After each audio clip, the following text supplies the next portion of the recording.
வணக்க மக்களே, நான் உங்கள் மகேஷ் திண்டுக்கல்ல இருந்து. இப்ப நம்ம எதை பத்தி பார்க்க போறோம் அப்படின்னு பாத்தீங்க அப்படின்னா, நாடு மிக பரபரப்பா பேசிக்கிட்டு இருக்க துணை குடியரசுத் தலைவர் அதோட தேர்தலை பத்தி தான் பார்க்க போறோம்.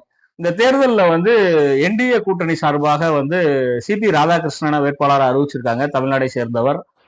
இந்தியா கூட்டணி சார்பாக வந்து சுதர்சன் ரெட்டி அப்படின்னு ஆந்திராவுல நீதிபதியா இருந்து ஓய்வு பெற்ற நீதிபதி அவரை அறிவிச்சிருக்கிறாங்க.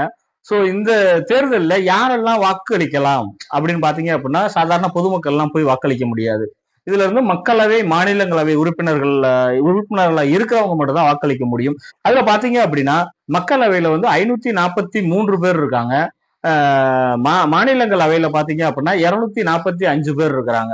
சோ டோட்டலா 788 பேர் தான் வாக்களிக்கலாம். இதுல வந்து காலியான இடங்கள்னு கொஞ்சம் இருக்கும், எப்பவுமே காலியான இடங்கள் இருக்கும். சோ அதுல வந்து இப்போ ஒரு 6 இடம் காலியாக இருக்குது.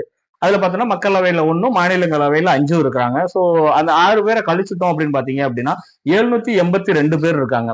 அந்த 782 பேர்ல வந்து புறக்கணிக்கப்பட்ட கட்சி, அதாவது இந்த தேர்தலில் நாங்க புறக்கணிக்கிறோம் அப்படின்னு சொல்லி வட மாநிலங்கள்ல ஒரு 3 கட்சிகள் அறிவிச்சிருக்காங்க.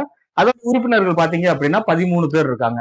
சோ அந்த 13 பேரை வந்து அந்த 782ல 13 கழிச்சிட்டோம் அப்படின்னு பாத்தீங்க அப்படின்னா 769 பேர் இருப்பாங்க.